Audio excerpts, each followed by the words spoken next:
내가 사는 집에 갑자기 물이 새서 피해를 입혔어요. 보험금 청구했는데 이것 때문에 못 받는다고요? 클릭해 주셔서 감사합니다.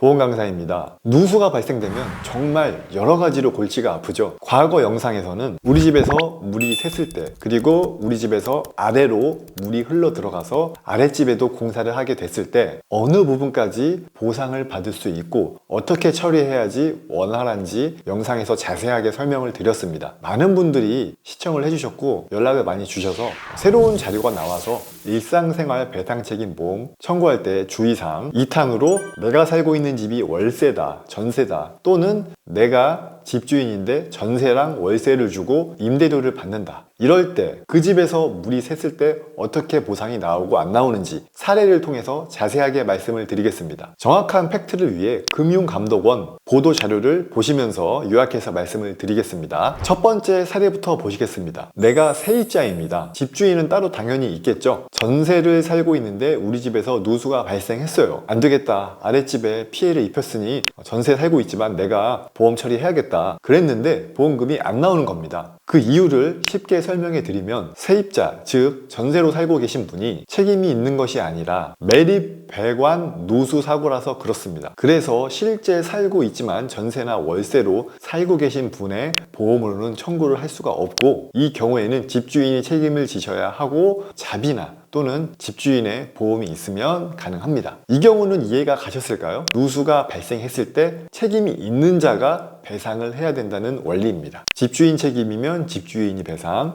세입자의 잘못이면 세입자 배상입니다. 두 번째 사례도 보시겠습니다. 첫 번째 사례처럼 전세로 세입자분이 살고 계신데 보험금 청구하려고 했는데 이제 알고 계신 거죠. 내 잘못이 아니구나, 집주인이 책임이구나. 그래서 집주인에게 부탁을 했어요. 집주인님 처리해 주세요. 그래서 집주인이 알겠어요, 저 보험 있으니까 처리해 드릴게요 한 겁니다. 그랬는데 문제가 생겼습니다. 집주인이 실제로 살고 있지 않아서 보장을 못 받는다고 합니다. 이유는 2020년 4월 이전에 가입된 보험 약관은 피보험자가 거주해야만 보상하도록 규정이 되어 있는 겁니다. 그래서 보상이 안 된다고 합니다. 즉 이럴 때 보상을 받으려면 집주인분이 20년 4월 이후에 일상생활 배상책임 특약에 가입을 하시고 주소지를 임대해준 곳으로 설정을 해 두셨어야 가능하다는 얘기입니다. 이렇게 실제로 거주하지 않을 때는 주소지를 반드시 임대해 준 곳으로 설정을 해 두셔야 보상이 가능하고 특정 기간 이후에 가입한 보험이 가능하다는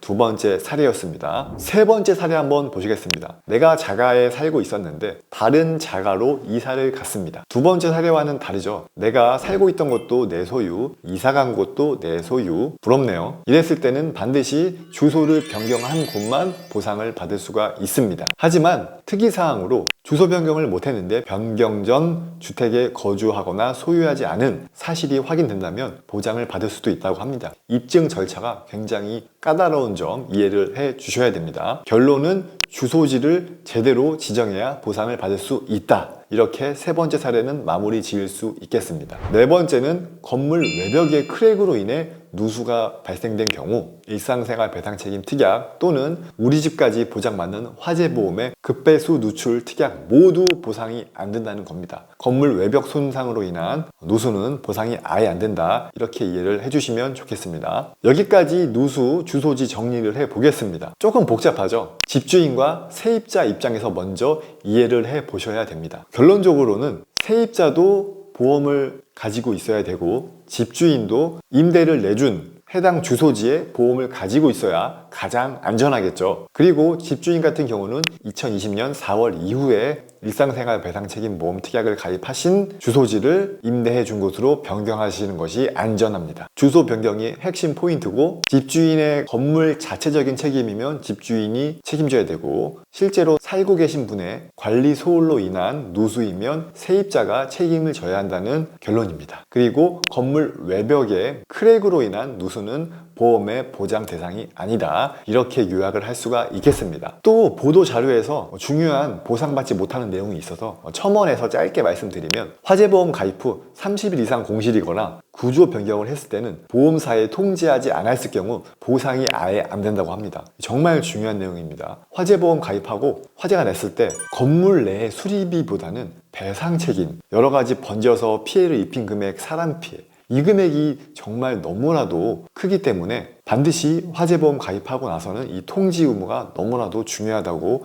인식을 하고 계셔야 되고, 건물 외 이동식 입간판으로 사람이 다치거나 했을 때는 시설 배상 책임 같은 경우 증권에 기재해 두지 않았다면 보상을 받을 수 없다입니다. 여기까지가 주의사항이었습니다. 여러분, 보험 가입하고 이렇게 금감원에 실제 예시를 통해서 지급되는지 안 되는지 보시면 정말 너무 복잡합니다. 누수, 화재보험, 정말 내 돈 많이 나가는 사고인데 보험에 가입을 해두셔야 든든하게 보장을 받으실 수 있을 텐데, 이러한 여러 가지 구조적 문제점으로 보상을 못 받으신다면 정말 너무나도 안타까우실 겁니다. 그래서 보험은 가입보다 관리, 가입 이유가 더 중요합니다. 일상생활 배상책임 보험은 꼭 가지고 계시고, 세입자분들, 집주인분들 모두 설정해 두셔야 나중에 분쟁이 없습니다. 실제로 전화 주신 분들 중에서 집주인이 배째라, 나는 배상 못한다, 알아서 해라, 이래서 어쩔 수 없이 소송까지 가셔야 되는 경우도 많이 있었습니다. 보험이 이만큼 중요합니다. 그럴 때 보험 처리했으면 정말 서로 스트레스 없이 마무리 됐겠죠. 오늘은 여러분들이 많이 고민하시는 누수보험금 청구 2탄을 만들었습니다. 청구하는 방법 같은 경우는 1탄 영상을 참조해 주시고, 주소 변경과 보장 못 받는 경우는 오늘 영상에서 설명을 드렸습니다. 도움이 되셨다면 구독, 좋아요 한번 부탁드리고, 다음에는 더 좋은 정보로 찾아뵙도록 하겠습니다.